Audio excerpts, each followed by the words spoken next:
Hey everybody, it's Galmadex and welcome to the Avatar The Last Airbender Early Access event. Thanks to Wizards of the Coast for providing me with this promotional early access token. And let's just get right into it. We are going to be hopping straight into a pre-release style sealed event. If you've played in the Tarkir Dragonstorm pre-release, you'll know what's up here. It is a faction-based sealed event. So instead of 6 play boosters of the newest set, we are getting 4 play boosters and 2 faction-related packs. This time around, instead of being able to choose your favorite clan of Tarkir, you get to choose your favorite character, your favorite bender from Avatar. We've got Aang, Katara, Azula, Zuko, and Toph as the options.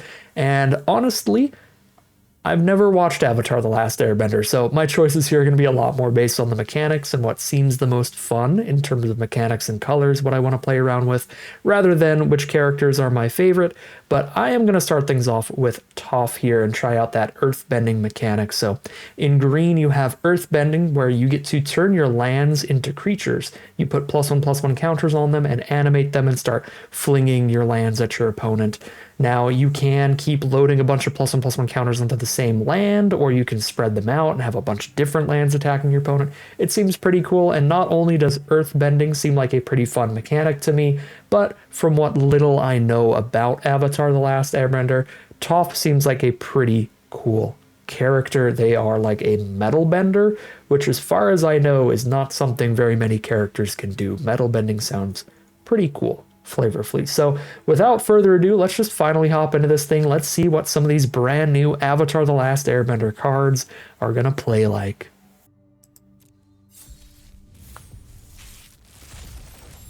All right, 6 rare sealed pool here, a little bit low in modern sealed standards. In these play booster packs, you can open up anywhere between 3 rares. Sometimes with bonus sheets, if you're like super lucky, you could get like 4 rares, because you could get a foil, 2 regular rares, and a bonus sheet rare, I believe.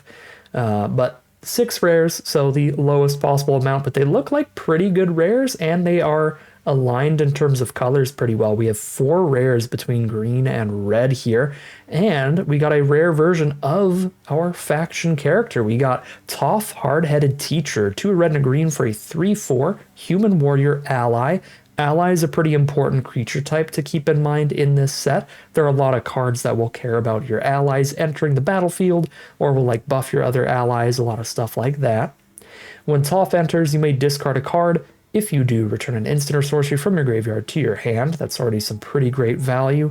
And whenever you cast a spell, Earthbend 1. If that spell is a lesson, put an additional +1/+1 counter on that land. So this is that Earthbending mechanic I was talking about. Now you can see the actual rules text of that mechanic up at the top right here.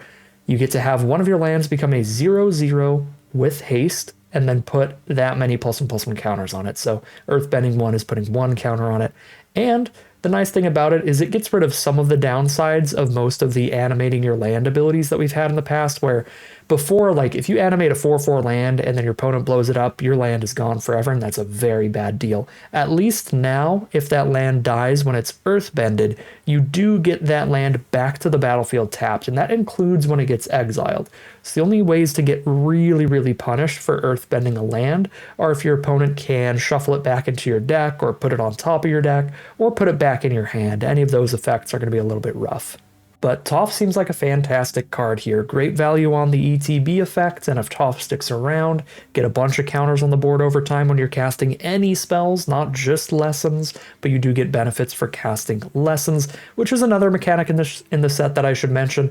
A lot of the instants and sorceries here are going to be lessons. That's just a subtype of instant or sorcery that doesn't have any mechanical difference within this set alone. Now, back in Strixhaven, there was the learn ability where you could grab a lesson from your sideboard anytime you cast a spell that could learn, but you don't have to worry about that here. There's nothing that learns a lesson. So lessons are literally just an added bonus for any card that cares about specifically casting a lesson. So they're basically just like any other instant or sorcery, they just have a subtype. Next up, we've got the Great Divide Guide, which shows how we have some of the ally typal synergies here, showing that the ally creature type does matter. Now all of our allies tap for a mana of any color, and all of our lands. This seems like really good fixing. It's going to be a pretty sweet card in Commander for sure, but definitely goes really well into this sealed pool as well. There are 3 allies in our rares alone, So pretty happy about that. Then we have the Earth King, 4 mana for 2/2. When it enters, create a 4/4 green bear. Whenever one or more creatures you control with power 4 or greater attacks, so when that bear token attacks, you can search your library for up to that many basics, put them on a battlefield, tap, then shuffle. That seems exceptional. That is 6 power and toughness for 4 mana, split amongst 2 cards, and when you're attacking with that bear, you're getting extra value, you're getting more cards onto the battlefield, you're getting lands out, which even when you have a ton of lands out can still be useful when you have like Earthbending cards, because then you would like to have excess mana, excess lands, so that you don't have to tap your land creatures to cast your spells. That way you can actually beat down with your Earthbended lands and still have mana up. So this looks like just an incredible green-red sealed pool. And last but not least, we have Firebending Student here, 1 and a red for a 1/2 with prowess, and Firebending X, where X is the creature's power. Firebending is the red mechanic in the set. Whenever the creature attacks, you get X red mana, where X is whatever fire breathing number is. This one is literally Firebending X, but some cards could have Firebending 1, some could have Firebending 3, and so on. And that mana sticks around till the end of combat. So you only use your Firebending mana on activated abilities and on instants, but there are a lot of activated abilities and instants in red and black to play around with that Firebending mana. So cool card. Probably the weakest for this specific color pair that we're likely going into. We're very unlikely to play Firelord Azula, but she does look really cool, so we'll give her the little shout out here. And there is a chance, though, that we could play Appa here, because if we play green-red, we could play green, red, and white and do a 3-color deck, fair enough. But if we want to go green-red, we'd have to go green, red, blue, and black and be a full 4-color deck. That'd be very difficult to do to get Azula in. So I will go ahead and read Appa.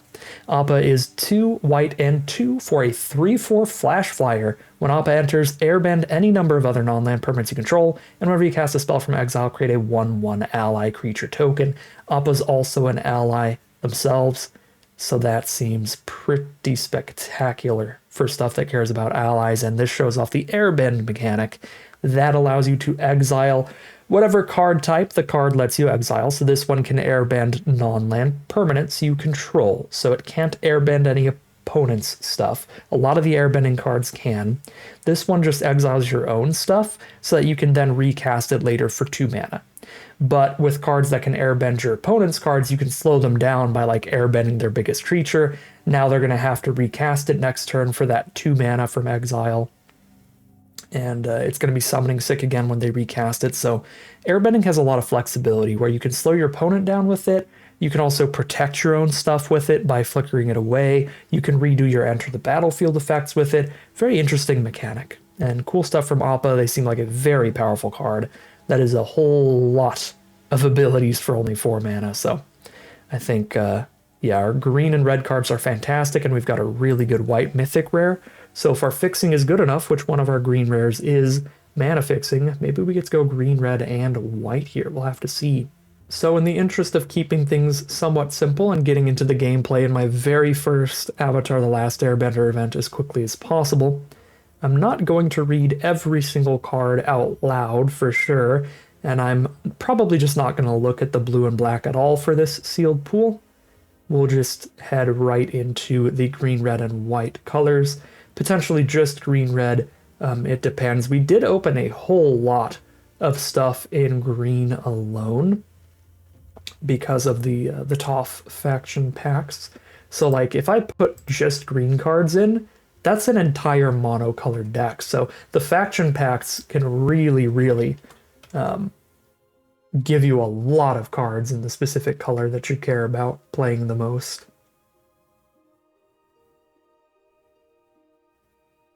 Ooh, this Haru seems like really good synergy. We have a lot of allies here in this sealed pool, as well as a lot of good Earthbending stuff we want to do.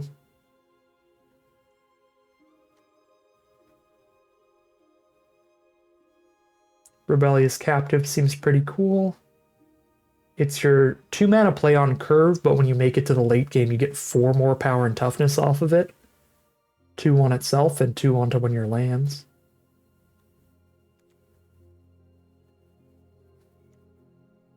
And there's that uncommon Toph that you're guaranteed to get if you play the green faction kit, the Toph faction kit.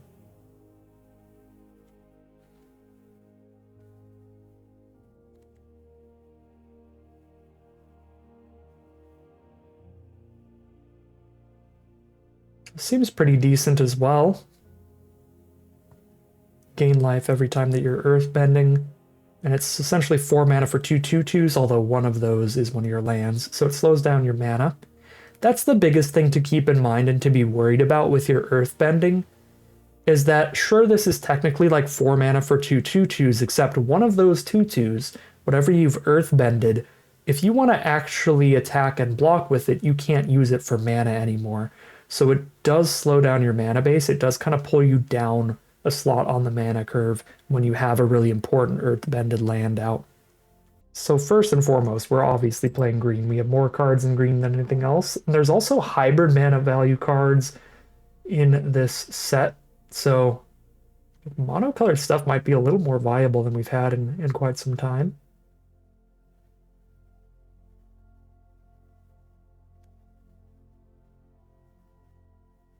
To be fair, these hybrid mana value cards all just kind of look okay overall. This Guru looks really nice, though. If you've got a lot of lessons, sagas, or shrines. See if we can fit the Guru in if we have enough stuff to go with him, but the rest just seem all right. Obviously want to try to play this Toph, so let's see how our red looks. We've got one green-red dual land to put in here to get there. And red is actually kind of light in terms of the number of spells that we have here, which is okay because of just how much stuff we have in green. But it's worth noting. Oh, this seems really nice for decks that care about allies. 3 mana, you get a hasty 2/1 ally and a 1/1 ally token.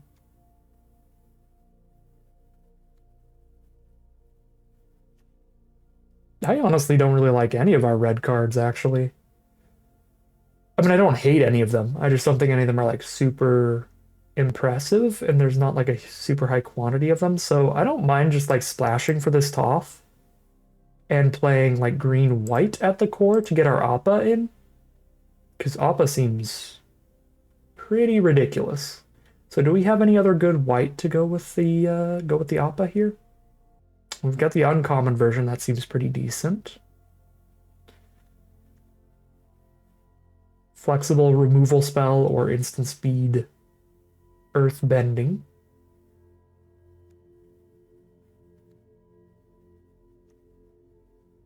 Now there's really not a whole lot here either, but we get that great mythic.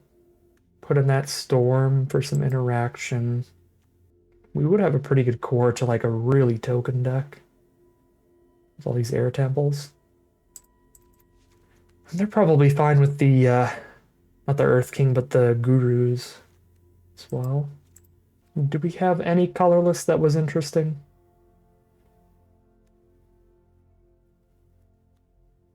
Aang's Journey seems like fine filler fixing. And if we run 1 or 2 of these air temples, then that makes it so if we do have it later in the game, it's still relevant because we get to pick up a shrine still. Yeah, Aang's Journey seems pretty reasonable. The Rumble Arena is very funny. So it's kind of like mediocre mana fixing to help us, splash into the red here. And then it's also, if we earthbend onto it, that's a vigilant creature. That's very cute. Sure, we'll play these kind of filler fixing lands and try them out.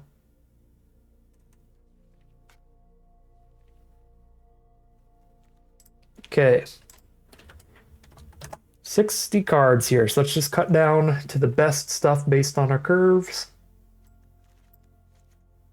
And get going here. So we want 15 or 17 creatures, just a nice generically creature heavy, somewhat aggressive strategy here. So that would be, for a 40 card deck, 15 to 17 creatures, that'd be around 7-ish non-creature spells. So let's start with the non-creature spells because we got a much lower chunk of those, much lower quantity overall. I like the air temples better than the invasion tactics because we have like gurus and stuff that could draw into them. They're weaker overall for sure because we don't have any other shrines, so we can't really like stack up multiple counters with these very well. I guess I'm not the biggest fan of either of them in this deck. I definitely like the Rocky Rebukes. These seem like really efficient removal spells. I like Aang's Journey for fixing, so that's 3 spells. The Storm seems flexible, that's 4. 5, 6, 7, let's put 3 more in here. Try out the Leaves from the Vine, seems like decent value for the cost. And then in the late game, Seismic Sense almost becomes like a tutor. Like, if it's late game, you're looking 7 cards deep for the best creature. Seems pretty interesting. This Origin of Metal Bending, though, seems like a really main deckable, naturalized style ability. Destroy an artifact or enchantment, but you also can use it as a +1/+1 counter indestructible trick. So I like that as well. An Airbending lesson has a lot of flexibility. You can airbend any non-land permanent, so you can use it in either way, slowing your opponent down or getting some flicker value on your own card. These all seem pretty decent. I'm going to go deeper on the green spells here and cut the Airbending lesson, though. And then we'll cut down on the creatures here. The turtle ducks look funny, but don't really do too much. Same with curious farm animals. Yeah, especially when we have a metal bending for a naturalize.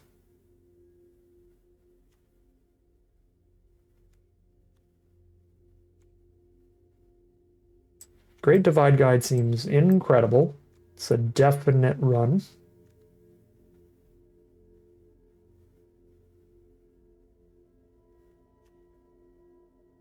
The Rebellious Captives seem really good, very flexible, hitting the ground early, but also having a great mana sink. It's a one-time effect, but still pretty high impact in the late game. Haru looks like great synergy. We're going to have a good ally count. We're going to care about Earthbending.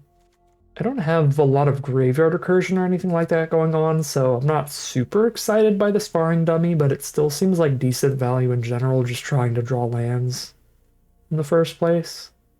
So I don't hate it here. I feel like it's what I'm supposed to run as the next creature, but I kind of want to just play a couple more allies and go really heavy on that theme, so that any time that I draw like Great Divide Guide, that's like a bajillion mana. Anytime I draw Haru, I'm getting a ton of Earthbending off them. Yeah, without like any graveyard abilities, I'm just gonna play all the allies here over like the sparring dummy.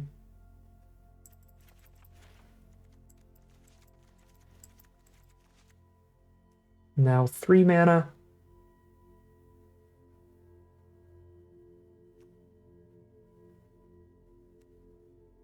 Once again, I could just go triple allies here. Sure. 4 mana needs a lot of cuts. Musician seems the weakest. We don't have any sagas in this sealed pool. I didn't like our shrines very much either, so we're not running those. And then I only have like 3 lessons. This actually doesn't manage to be a guru deck, sadly. But that seems like a really strong card, particularly in draft where you can really make sure you've got some good cards of those types. Okay, I think the rest of our 4 mana plays are just too strong to cut any of them. Earth Kingdom General is certainly the closest, because the rest of them are all good rares. But the Earth Kingdom General seems decent synergy for this deck. Legend Rule will go down to 1 Flopsy. I like the Badger Mole here quite a bit. We certainly have a counter theme going on with the amount of Earthbending that we're doing. But we also have like a little bit of other cards that have counters on themselves. Captives could have a counter on itself. Deserters can put a counter elsewhere. So giving travel to all of the creatures with counters on them could be pretty sick. The Earth Kingdom Soldier can help do that as well. Cut some of these land cyclers, I feel. 2 cuts to go. Could cut my like least favorite 2-drop. Probably Compassion Healer. One of the white spells, definitely. We're like deep green, splash white, splash red. I suppose with how heavy we are on green as well, our mana base might be getting good enough to not need to run the eggs journey. The main thing against that, or the main thing knocking that, is that we did cut the shrines. So it's exclusively picking up a land. I mean, I guess I could just go crazy deep on green and put a couple of those cards back in while cutting that, fixing. Because we had pretty decent green cards getting cut here.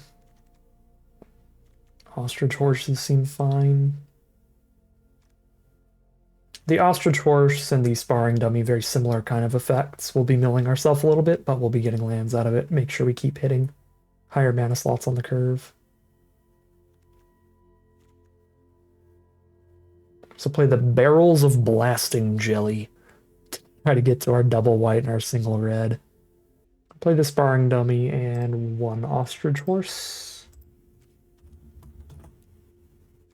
And here we are, super heavy green, splashing into an Appa and a Toph, which both seem pretty strong. And just a lot of good Earthbending and ally synergy stuff going on here. Bit of plus and plus one counter stuff. Play a bunch of beef.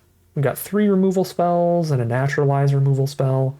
Maybe a tiny bit low on interaction. If I'm that worried about it, we can put put a barrels in, or put Zuko's Exile in. Yeah, I'll put 1 barrels of blasting jelly in. It's kind of dual purpose. Can clear out any creature with 5 or less toughness.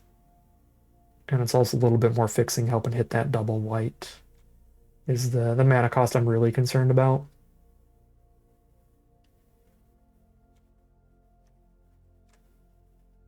What do we cut for that? One of these sentries, maybe? Soldier. Dummy. We'll cut 1 sentry.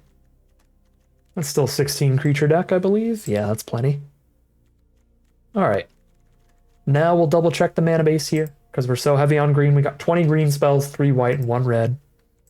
So I want to have like 10 green sources, which I do if you count these filtering lands. But I'm going to up the green sources even more there. 8, 9, 10, 11. For white sources, we've got 5, 6, 7, and red sources 4. That feels pretty correct to me. We've got barrels as filtering mana, and Great Divide Guide as perfect fixing. Ramp at the same time. Yeah, we'll call it a deck here, hop into the gameplay, and see how Avatar: The Last Airbender plays out. Alright, here we are for game 1. If this Great Divide Guide does not die, then the mana here is phenomenal. And the hand in general.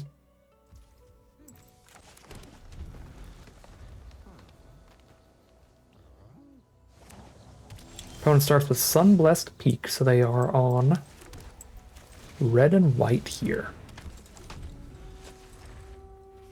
Tends to be like a go wide kind of aggro deck, it looks like. There's Toph. Can run that out in Earthbend. Toph's an ally as well.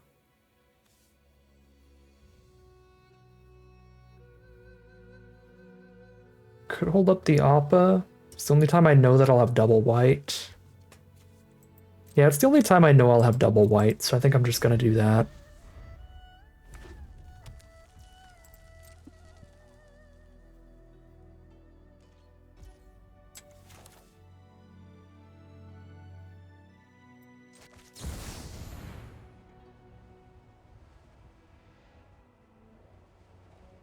And we're just going to get a 3/4 flyer. I think that's good enough. I don't really want to exile my guide.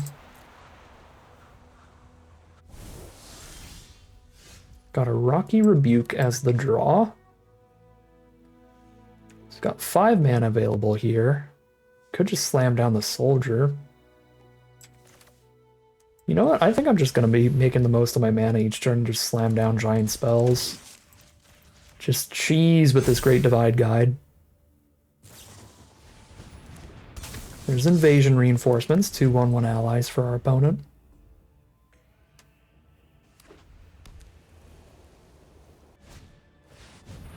There's Aang, the last Airbender. Airbend up to one other non-land permanence.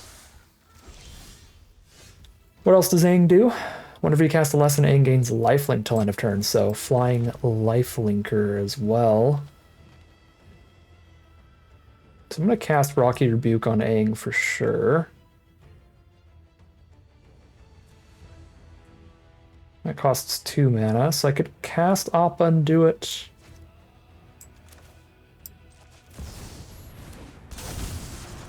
I can flicker my Earth Kingdom Soldier.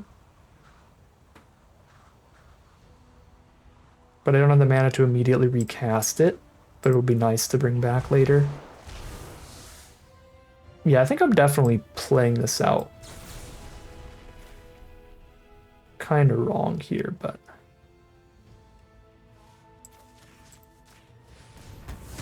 I'm brand new to this set, so it is what it is. So I probably should have sent in the Vigilant Attack, is what I'm thinking. Send in the Vigilant Attack and then do that kind of stuff main phase 2. But I'm just trying to not run out all my clocks here, because I'm still trying to read everything that's going on. You look at the top cards of your library at any time, you can cast allies from the top, and you can sack it to give the whole board +0/+5 and indestructible. It's pretty great. Hey, there's Toph, speaking of pretty great. Return an instant source from graveyard to hand if I discard a card. Don't have anything expendable to discard right now. Okay, so this is 2 to cast. I can cast Little Toph and the Soldier. Let's go Little Toph and Soldier here.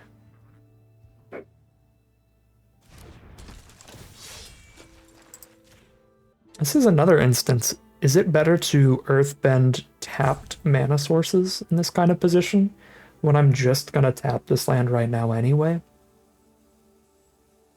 I don't think it really matters, because they won't have the opportunity to respond to this land being active until after I've already tapped it for mana.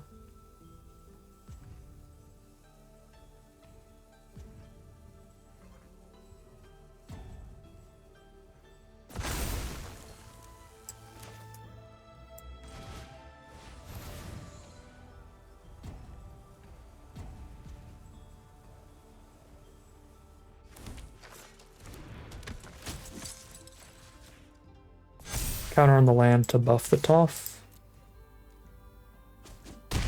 Hope for 4.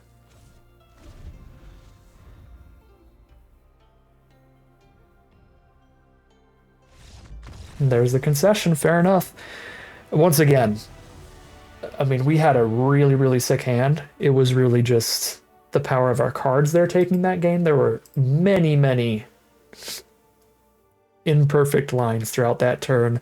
Rocky Rebuke being an instant means that it does open you up to making those kind of like definitely Vigilant Attack with that Soldier holding up Rebuke. We could blow them out if they go for any blocks. If they don't, we get 3 extra damage. Then run the Appa back out and do some flickers. I did like just choosing to just slam down the 5-drop there when I had the mana for it, slam down the Appa when I had the mana for it, making the most of my mana every time that I could, considering we didn't draw too many lands after that. So I do think maximizing the mana was a generally good idea, but certainly like the sequencing there was super rough that game. It was just a lot of great raw power for some sweet, sweet spells, and we are 1-0 heading to game 2. Here we are now for game number 2.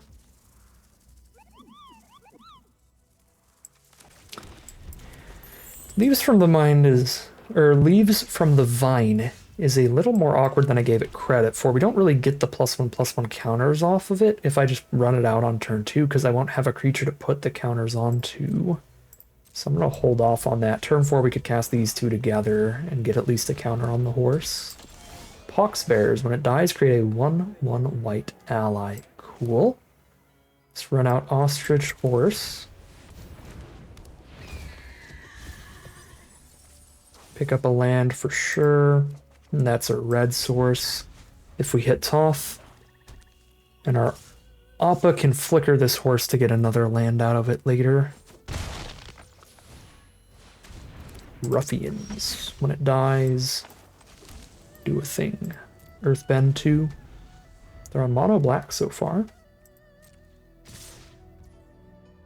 Okay.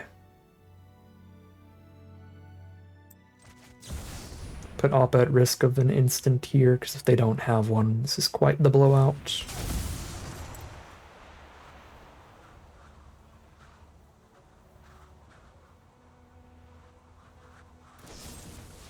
Okay, that would kill Appa either way. Flavorful artwork. Very sad, very flavorful artwork. They killed Appa with the Heartless Act. That artwork of demolishing Appa. Earthbend 3 at instant speed, try to block up Hawksbearers. I'm just going to play an Ostrich Horse. Because we could get blown out extra hard with that one. Could sack that land to draw a card later.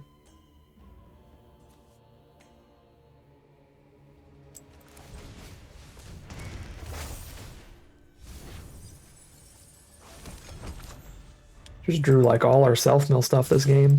That is a full graveyard.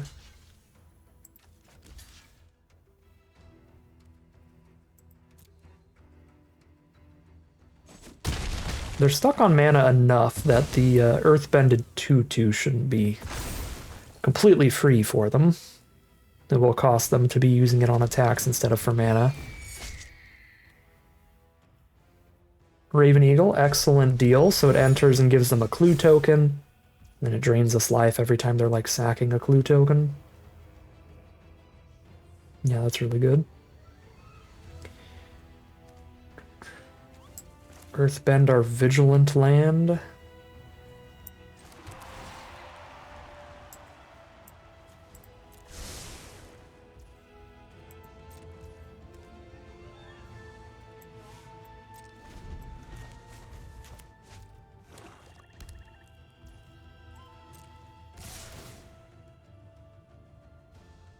Oh my god, it keeps making clue tokens every single turn?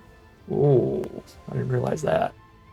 Should probably killed it before that trigger, but then I wouldn't have the surprise block as well. Awkward.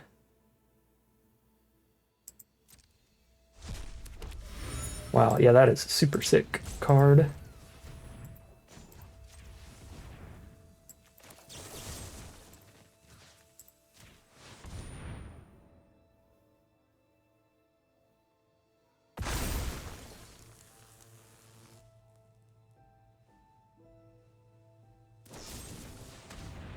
Their deck is sick.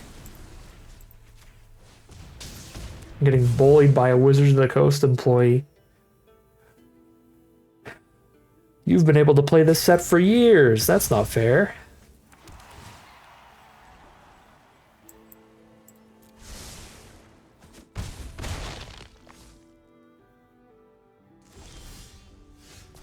Okay, Sentries is good here.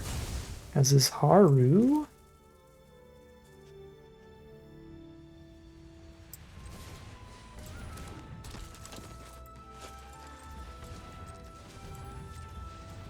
There we go. Semi-stable board, maybe? I'm gonna have the food mana up here instead of playing the sack land yet.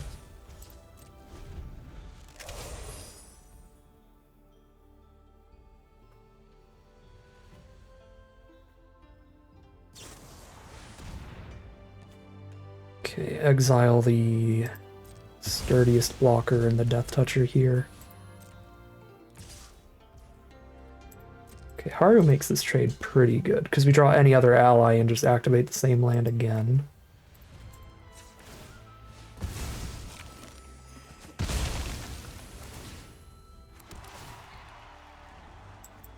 Get the scry each time too. Yeah, Haru Rumble Arena is sick. And there's an ally.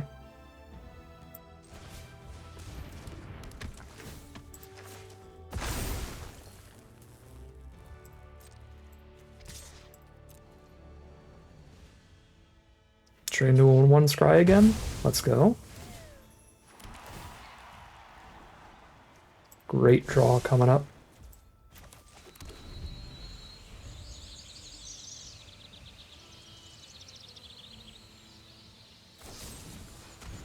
Triple Heartless Act?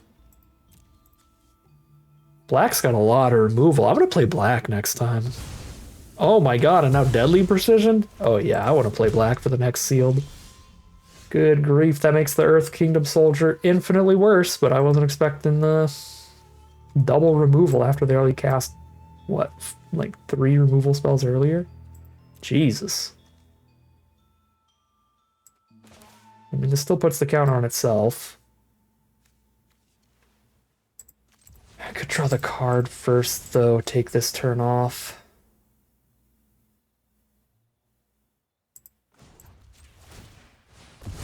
Take 2 damage for doing this. Hello there.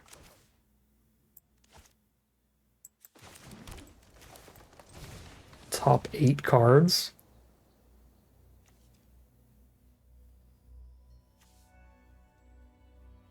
Badger Mole for a 4/4 and a 2/2, or the Earth King for a 4/4 and a 2/2. Toph. Picking up an instant or sorcery from Grave, which would be Rocky Rebuke or Sandbender's Storm.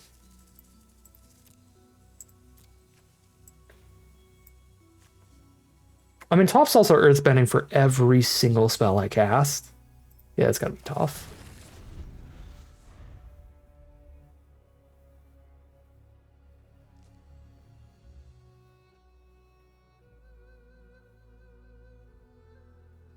The one part I don't love about Toph is if we draw a spell here, we don't have a good card to discard right now.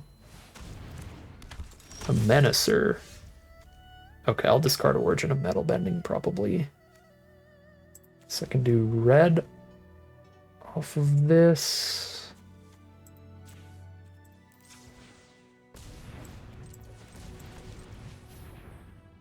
Pick up Toph, blow up the Warden, and Earthbend the Rumble Arena.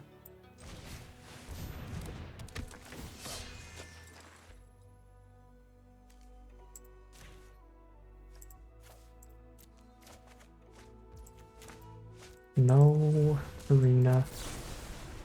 Looks like another format you really don't want to auto tap in.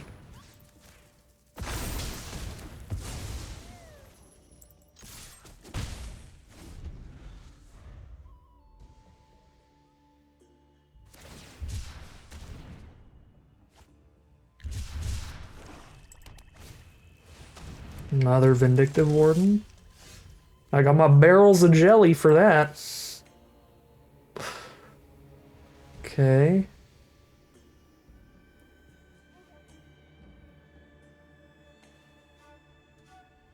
Yeah, I'm gonna give him the jelly.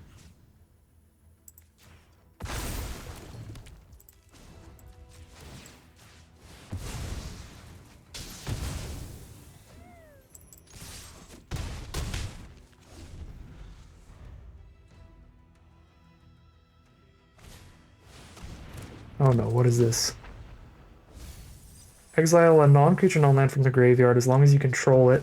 Cast the card for Waterbending instead of the mana. Waterbending instead of the mana value too, so they could cast it this turn. But they couldn't cast it that turn. So Waterbending lets you tap your creatures and artifacts to do that kind of stuff.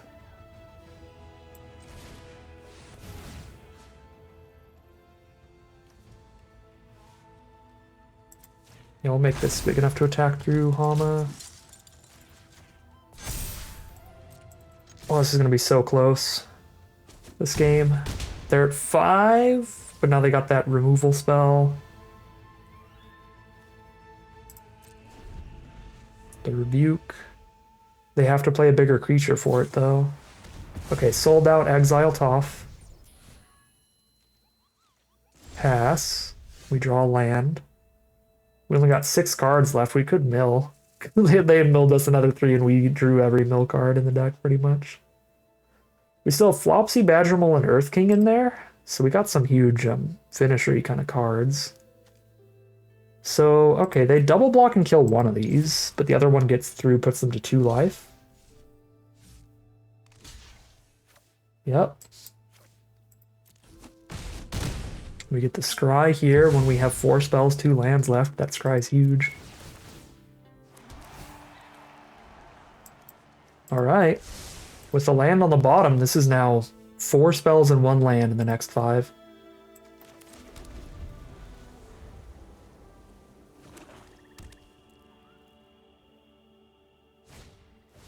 There's the Zula.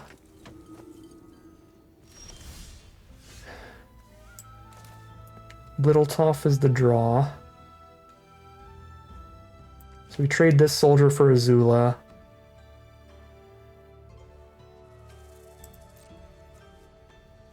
And then a little Toph it up.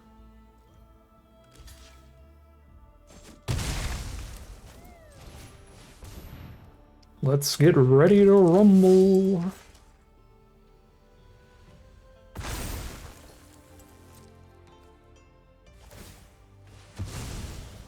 Draw a card off that clue. They need another blocker. They need some kind of spell. If it's all lands, they are dead. Ruffians is another blocker. And even their land makes creatures, but it makes creatures that cannot block. Okay. These are all trades on board, but they'd get to Earthbend after the trades, which isn't great. Power 4 greater attack, you get to do the ability. Well, I don't even have any lands left in the first place. I've got 1. So we go trade, they get 1 Earthbended card. I play Earth King, or we just play Earth King and pass. Neither feels great. I think it's trade, put them down to 1 creature on their board, so that if they miss again, Earth King is lethal, because just 2 damage is lethal. We do get the scry as well.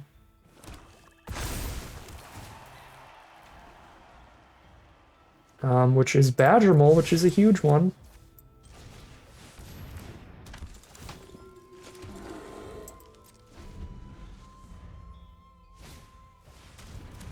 Poxbearers. It's the top deck they needed. It's the blocker they need to not die this turn. Although Earthbend is basically haste, yes, so that should be lethal. 3 creatures with at least 2 power attacking them.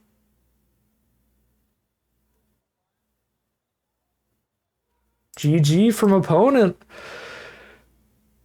Oh my god, I didn't think we stood any chance there.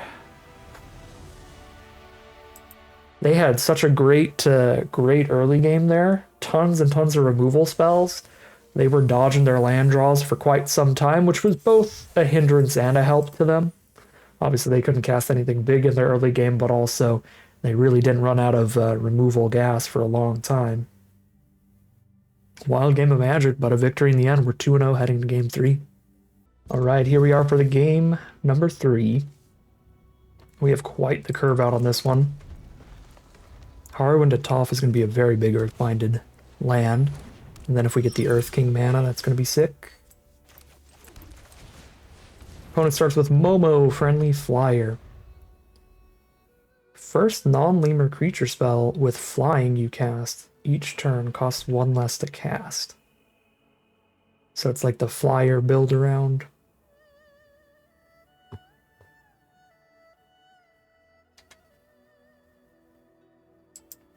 Could just run out our reach blocker if they do something super scary. Okay, well. 2/2 first strike, shoot everybody a bunch is pretty scary. But I still like the Toph Haru curve out.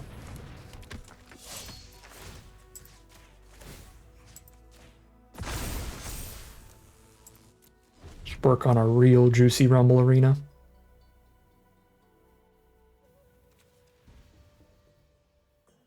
The Earth King's an ally as well.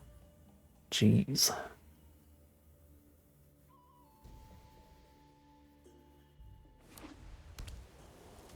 Yeah, I mean, I think this is just definitely best, right? Because we have a 3 toughness blocker as well, just off of Toph.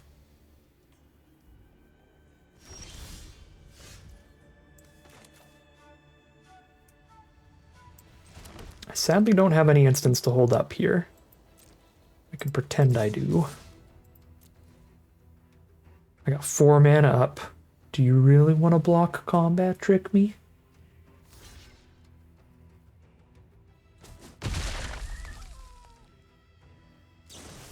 Yes, they do. Fair enough, as long as my Rumble Arena's still around.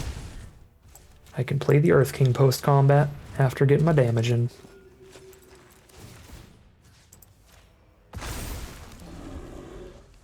Make that another 4-power creature for the Earth King. But now we are getting to the point we'll probably start buffing up some other lands.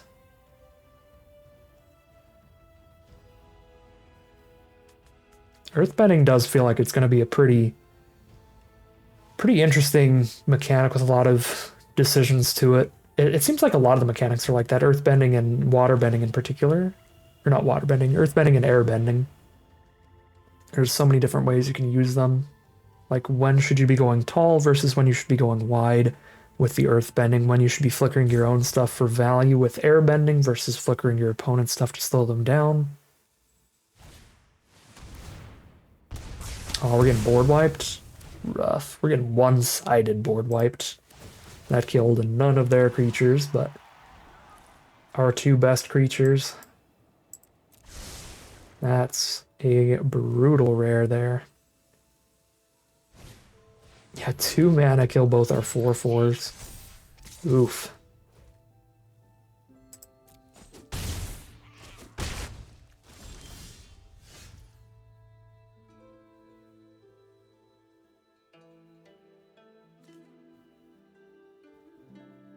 We play our 2/3 reach. They are then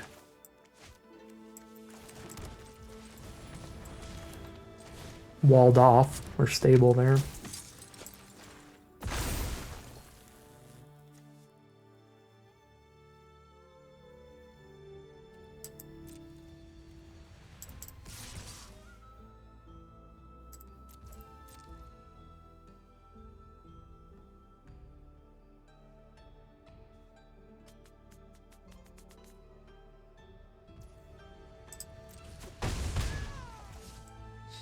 So if they did go ahead and block the Rumble Arena there, I'm not sure if I would prefer just taking the trade straight up and getting the scry, or actually going ahead and spending the Origin.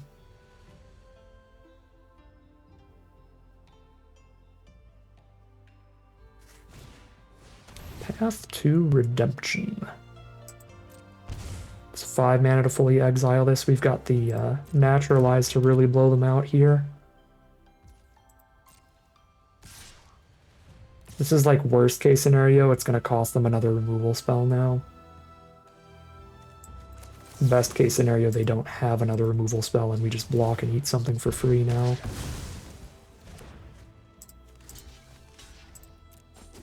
Nice.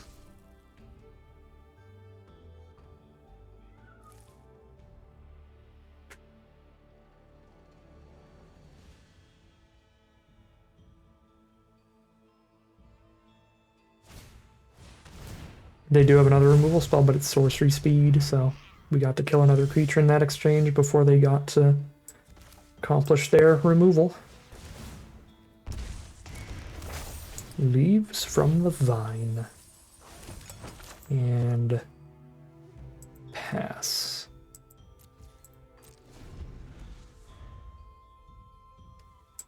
Pass in case we draw our red Toph that we need to discard a card to pick up a card with.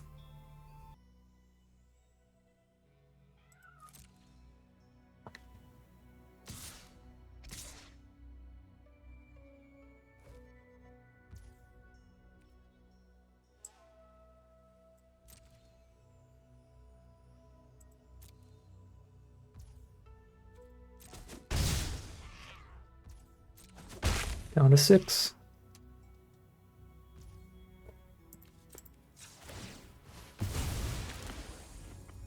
Eat our food and go back up to 9.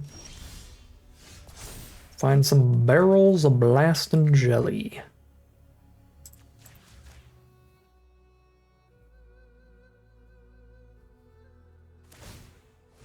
Discard this card deals damage equal to the number of creatures. you control to something else. Okay. We want a blasting jelly. My here.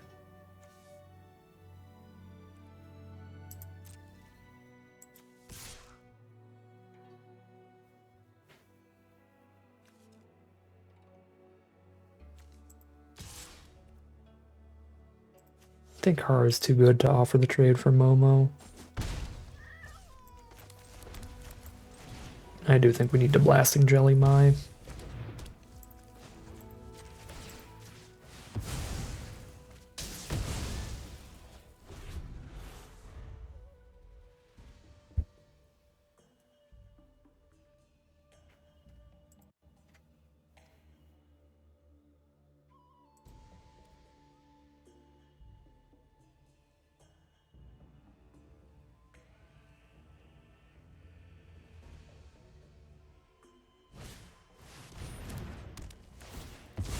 Swamp Snare, the Rumble Arena, we'll get our Scry, get a Flopsy on top, and keep that.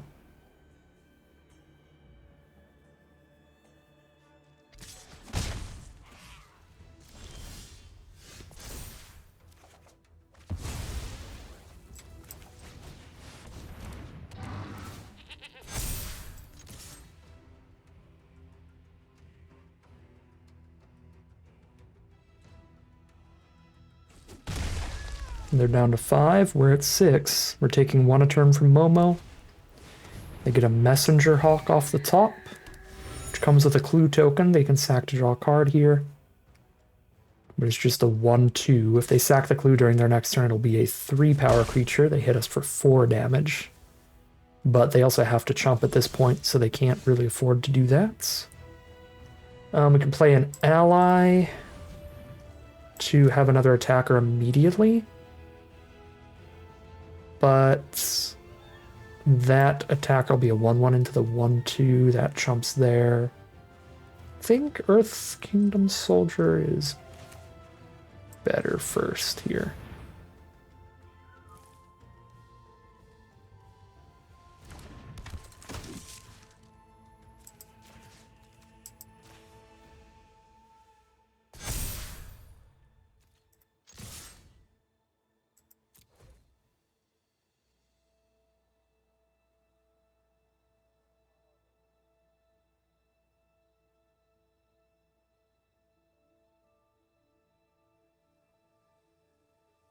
So, I mean, they could chump with Momo to keep the Hawk to hit us for 4 on the crackback. But then they would just die the turn after. But that's their best bet, is like chump with Momo and hope to find the extra damage they need to finish us off here. But if they don't top deck into another damage of some kind, then they're dead. So let's see. Here's the clue sack. GG from opponent. And the concession from opponent. That is 3-0. Undefeated heading into game 4. Here we are for game number 4 against Numot the Nummy. Highly recommended YouTuber and streamer. Another absolute grinder of draft. Always at the top mythic ranks. So highly recommend checking him out if you have not already. Great opening hand here. Nothing for turn 3, but really solid 2, 4, and 6 mana play. Numot's on blue-white. There's the Kyoshi Battle Fan. So a 2/1 to start off. Moderately tempted to just rebuke immediately, but that feels wrong.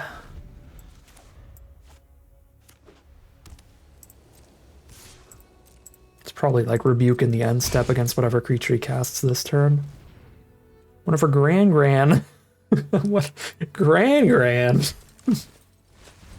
whenever Gran becomes tap, draw a card, then discard a card. Non-creatures cost 1 less as long as there are 3 more lessons engraved. Okay. This gets +1/+1 as long as there's a lesson engraved. Okay, cool. Let's Rocky rebuke the flyer. Send in captives. Pass.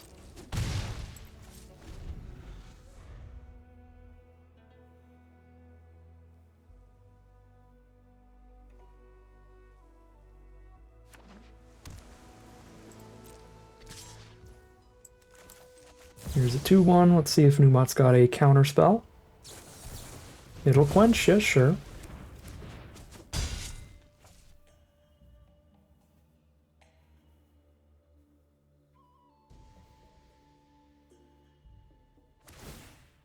Equip to Gran. Pass. Here's the Earth King now, guaranteed to resolve. Earth King and pass.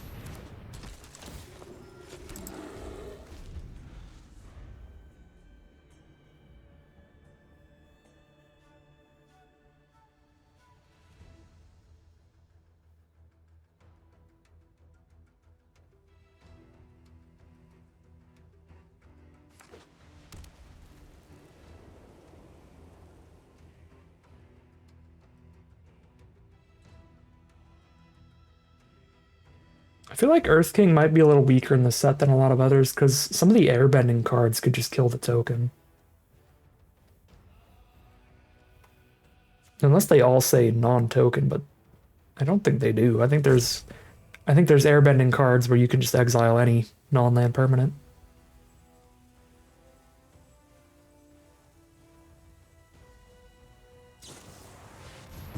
Zuko's Exile. Exile that guy and give me a clue token to draw a card. So stop me from doing this 6 mana play. I'll just play Flopsy instead then. Get a land from the Earth King.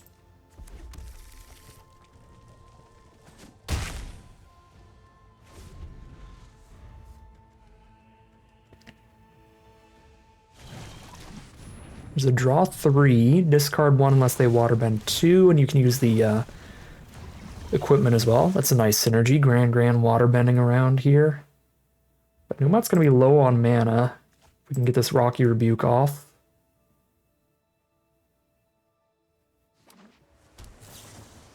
Accumulate Wisdom, another draw spell. 5, 10, 13. If I get this Rocky Rebuke off, Numot's dead. So let's try.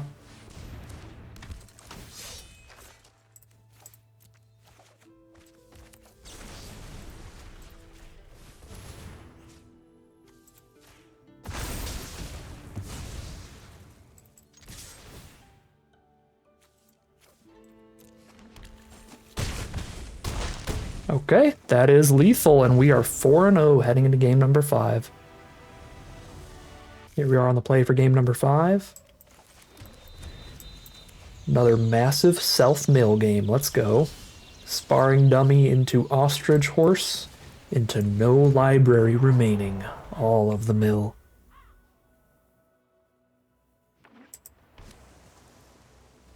Ostrich horse, the classic, it's a bird horse, not an ostrich horse. The Badgermole's a Badgermole, which is pretty sick. Got some Assassin's Creed lands over here. Professor Zay, Anthropologist. A Merfolk Looter, discard a card, draw a card each turn. I guess it's rummaging. You discard first, then draw. But then you also get an instant sorcery back from grave later. That's pretty good. Pretty good. Alright, Ostrich Horse, show me land 4. Thank you. So I got that locked in.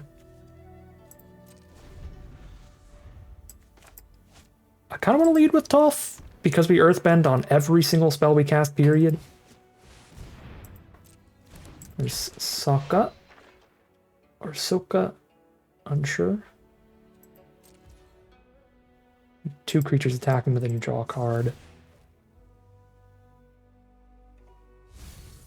Let's go insta value from Sparring Dummy and the best land to Earthbend. What's Toph gonna pick up here? Metal Bending or Seismic Sense?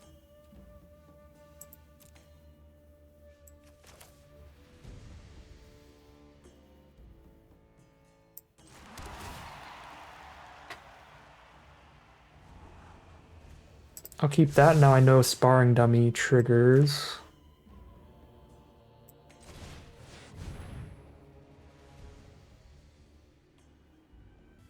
Am I getting Force of Willed?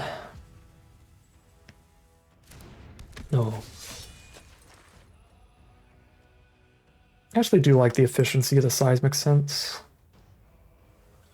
With the amount of expensive spells I have in hand, it'll be pretty easy to double spell that way. Or easier to double spell that way.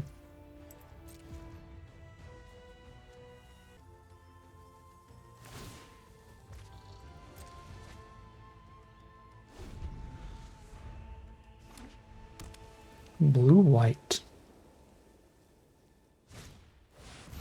And then Teo or Teo, Spirited Glider. Whenever one or more creatures control flying attack, draw a card, discard a card, when you discard non-lands, put a counter on a creature you control. Cool. Draw that plains.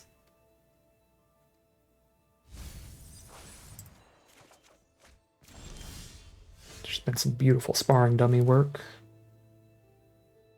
Say that for sure.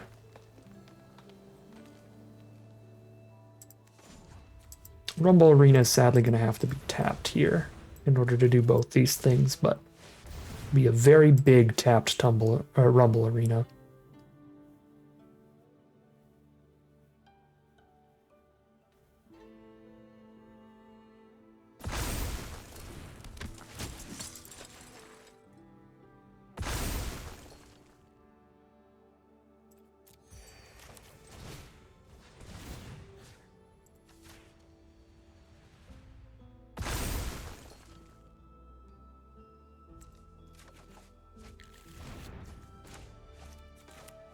Okay.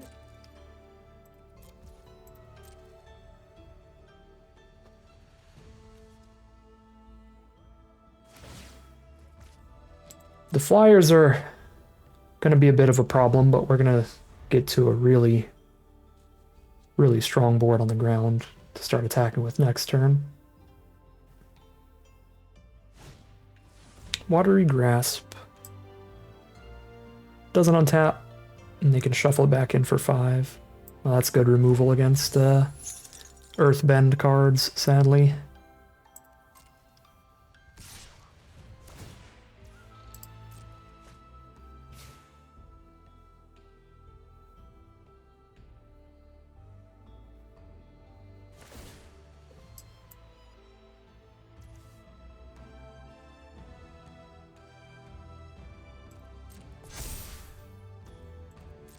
That's nice synergy. Discard the second copy because it's legendary anyway.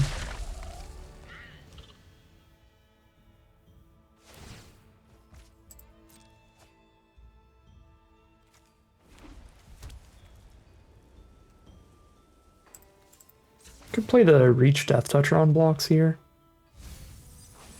Sparring dummy. So good.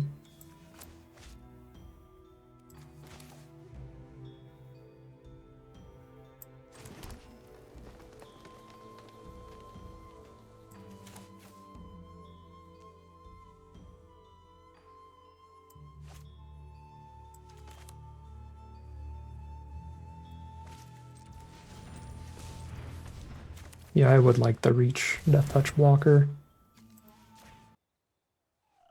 That 4 toughness booty on Sokka has done a lot of work.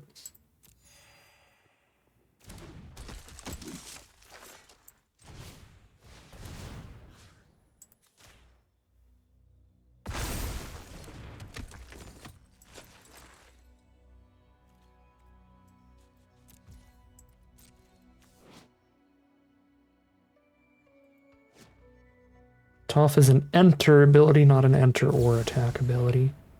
There's Appa. Go for some recasts, get some chump blocking allies to have on the ground. Okay, no recasts, no airbends, just the 3/4 flyer.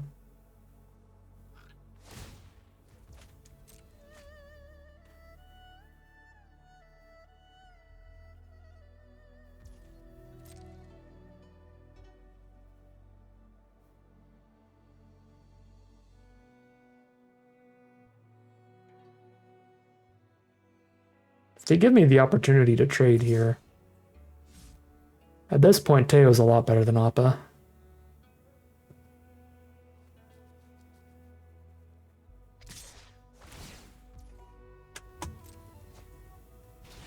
They do not give me the opportunity to do anything about Teo.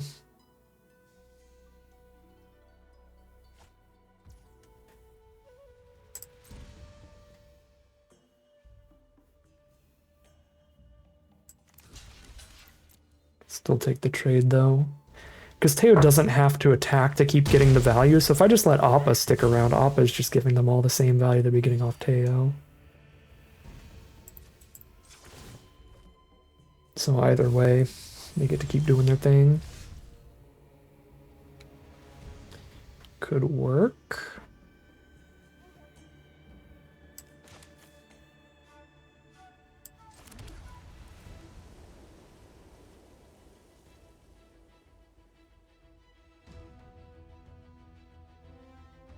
I guess that'd be the biggest reason not to have traded Death Toucher off, because our removal does involve some Rocky Rebukes. That can kill anything if you have Death Touch. Cannot right now. Got all their mana up here. Could just go for Rebellious Captives to play around a counterspell, but I'm not really getting in through these two.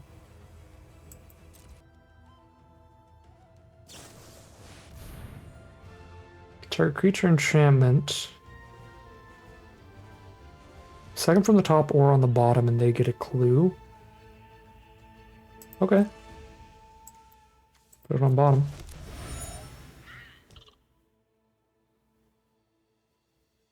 Oh, I have the Rumble Arena for the Rebuke. Oh, I'm dumb. I forgot about that. Well, now that they're tapped out, I know it'll actually resolve. I think this still played out fine, because this way we could guarantee the resolution, which is pretty big.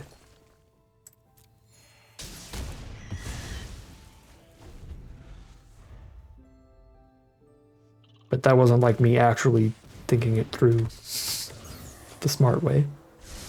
Even if it did end up being the way that we probably should have played it.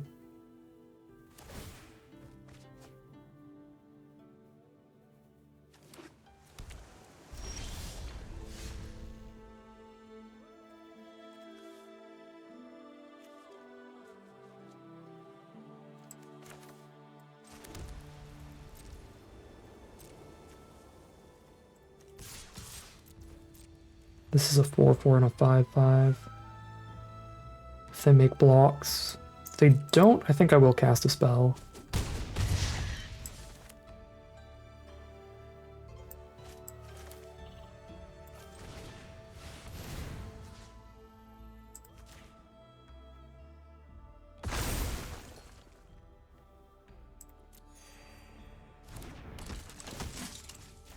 Make some 4-power stuff. I probably should have put the second counter on the soldier instead of the horse. But I was tired of staring at this ostrich horse without it ever attacking through that 4 toughness.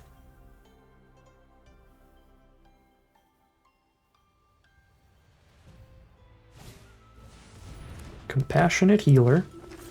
Water Tribe Captain. Okay, if this game goes too much longer, Water Tribe Captain could really set up good blocks. Leaves from the Vine and also Sandbender storm up our forest. Or I could just Rebellious Captive's ability here.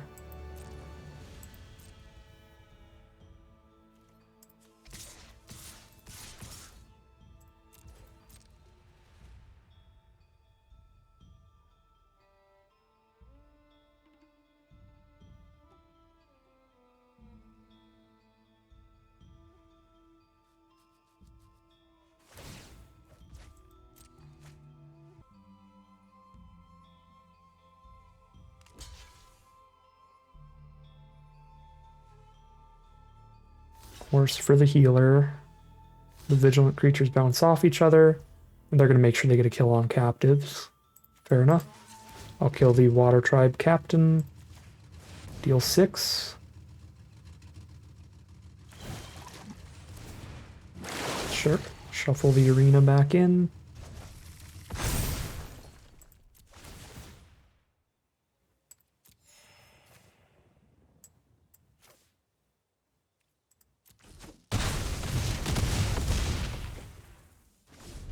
They're down to 10.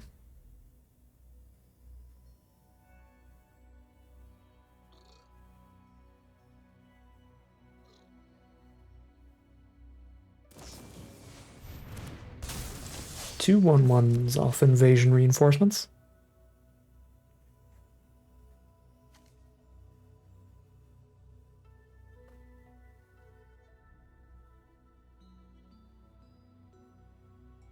The way Professor Zay is worded, you do have to discard a card, because it's discard a card, colon, or semicolon, whichever that one's called, draw a card. It's part of the cost is discarding a card. Magelli is here. Just give trample to this forest. And this plains.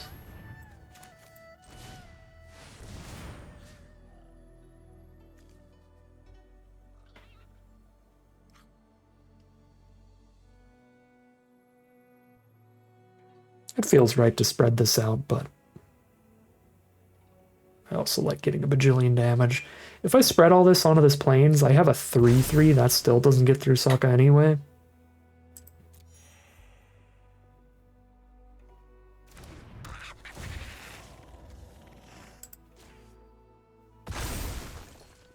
Big forest.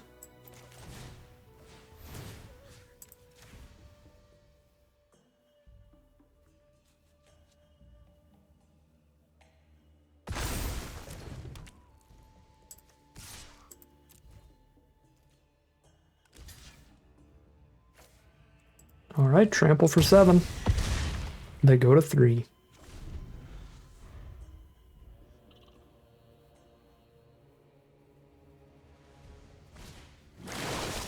Spirit Water Revival.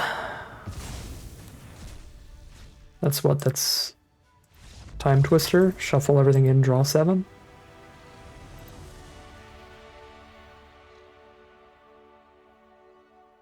Yep.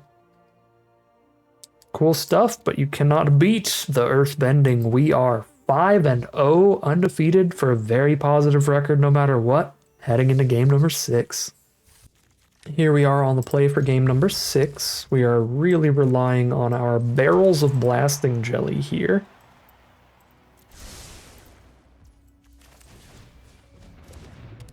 And our Great Divide Guide, but should work out really well.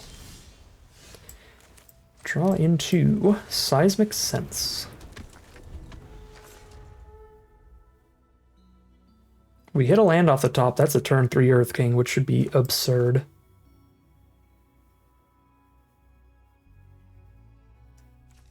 If we don't, either of other cards are allies to go with the guide. Even the Seismic Sense can try to draw land. We do hit the land. Let's see if they got Quench.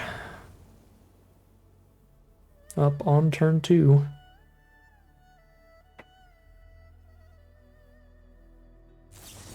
They do. It'll quench you. Fair enough.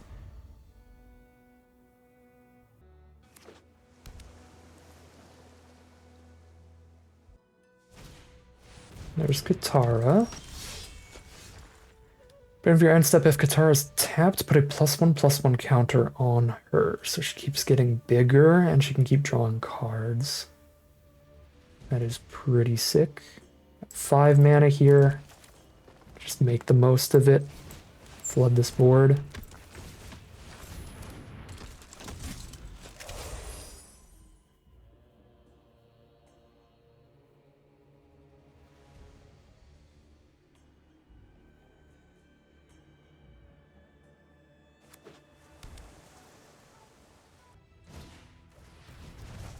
Boomerang bounce the sentries to send Katara in. Sure, just shoot Katara next turn.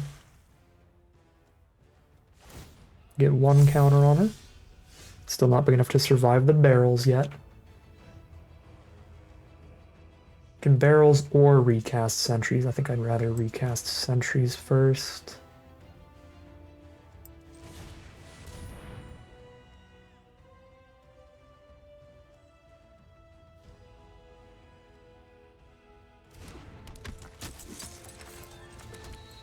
Size makes sense.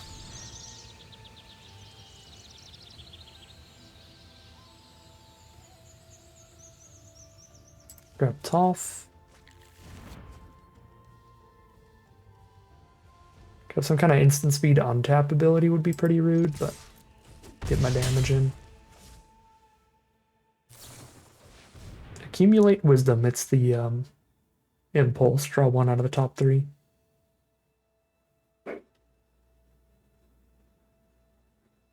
They have 3 or more lessons in Grave. It's just straight up.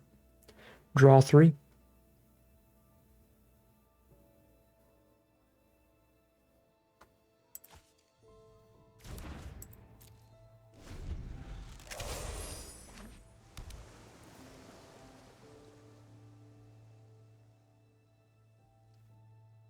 Again, these faction packs, it does feel like you actually get to play monocolored sealed decks, which is a massive rarity, which is pretty cool. Tap and stun the board, sure.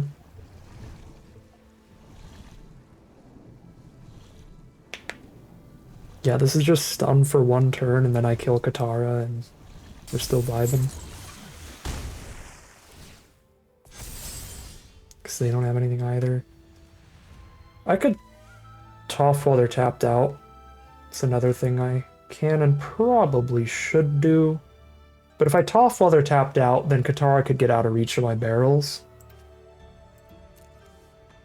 Yeah, I just do not want Katara getting out of reach of the barrels here. So I'm just shooting Katara.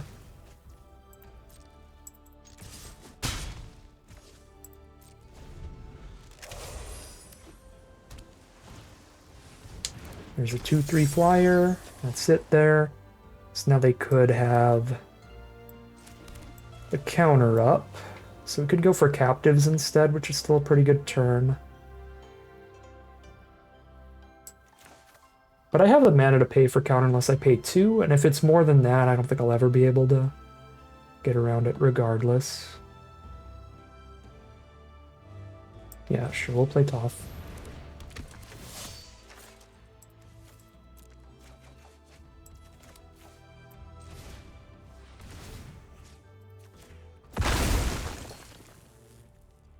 Pick up a Flopsy. Pretty good.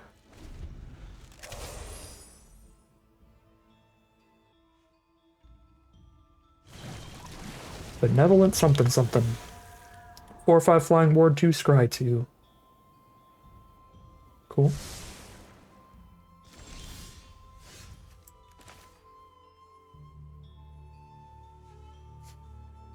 Floppity. Floppity doo-dah, floppity day.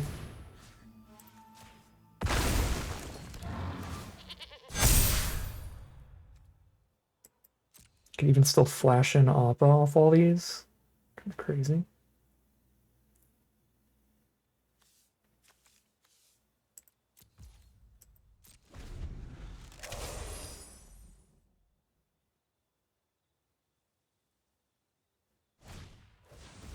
Battle fan.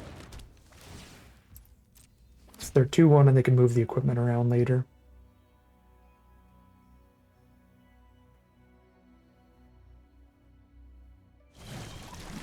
Play another Benevolent River Spirit. Nice. Another Scry 2. They have 2 blockers up. Let's say they block this and this. They take 1, 2, 3, 4, 5, 6, 7, 8, 9, 10, 11, 12, 13. They're so dead. They are so lethal here. Run this out and attack with everybody.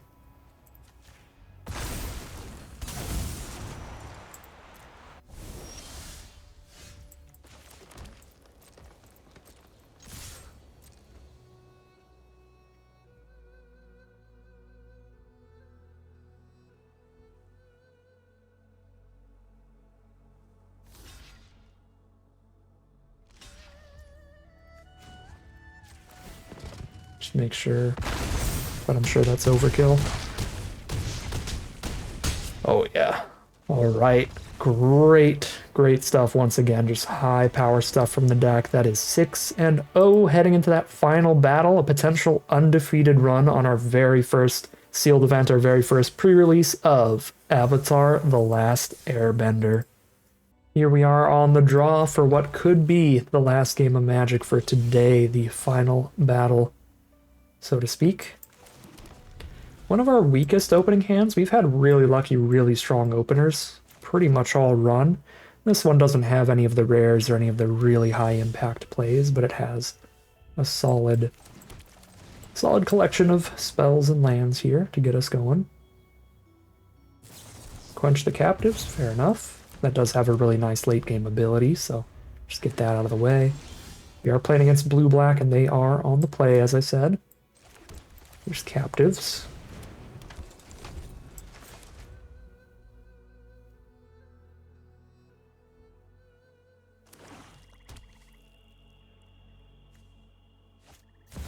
Phoenix Fleet Airship. Beginning of your end step, if you sack a permanent, create a token copy of it. As long as you control 8 or more permanents named it, it's... Okay, and it's like a crew one feature. I'm just gonna metal bend that thing. Metal bend that right off the board. Immediately.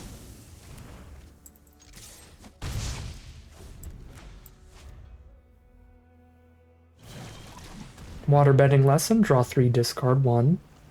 Pretty good. Sift wasn't good enough anymore. They made a better Sift. And Sift was great in the past. Ooh. Rather run out the Earth King while they don't have counter mana up than run out the Soldier right now.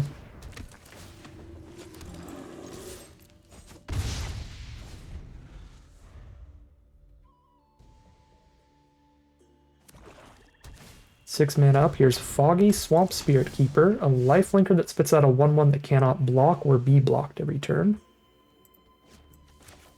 It's a Rumble Arena for a better card to Earthbend. Leave that on top. Activate this pre-combat for 2 4-power creatures attacking. Boom, boom. Double land.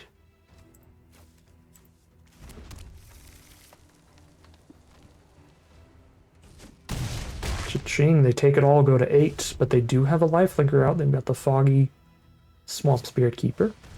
Here's a Forecasting Fortune Teller, a 1/3, and they get a clue token. And they're digging. Sack that clue, draw a card, trigger the Spirit Keeper for the little spirit. Play a Sokka. Just going full defense, trying to block as much as they can here. 3 blockers up, one of them's got lifelink. Great Divide Guide is the draw.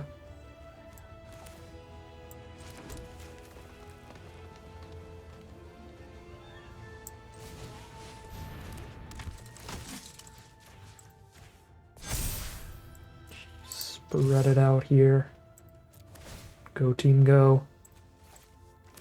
Rip every land out of our deck.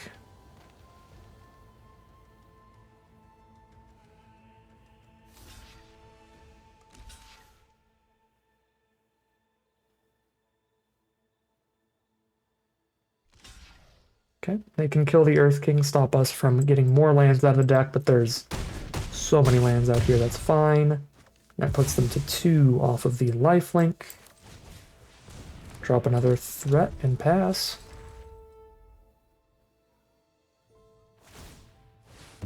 They sack the Serpent's Pass to draw a card, get another Spirit token.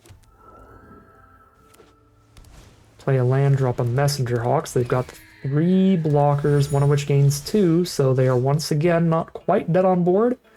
Toph might be lethal. Might be lethal. Math is for blockers. I think that's lethal. Thanks to the hasted out additional threat.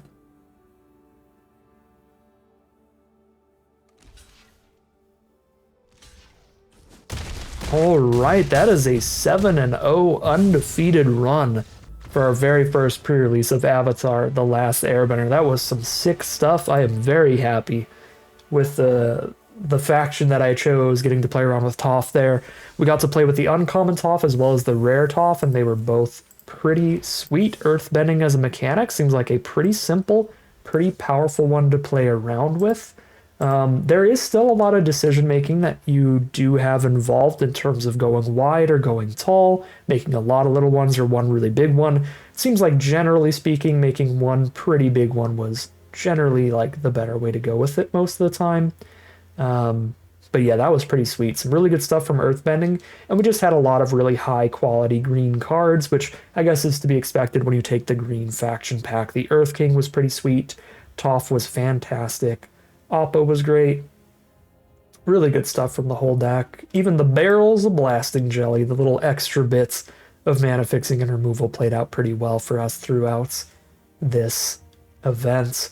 Loved the Rebellious Captives. This may be one of my favorite green commons, but Rocky Rebukes were also fantastic. So these are some great green commons to keep your eye out for, as they are common. They're some of the cards you're going to see most often, and these seemed very, very solid. Those are some high pickups, some cards that you should be interested in playing if they are in your sealed pool there for sure.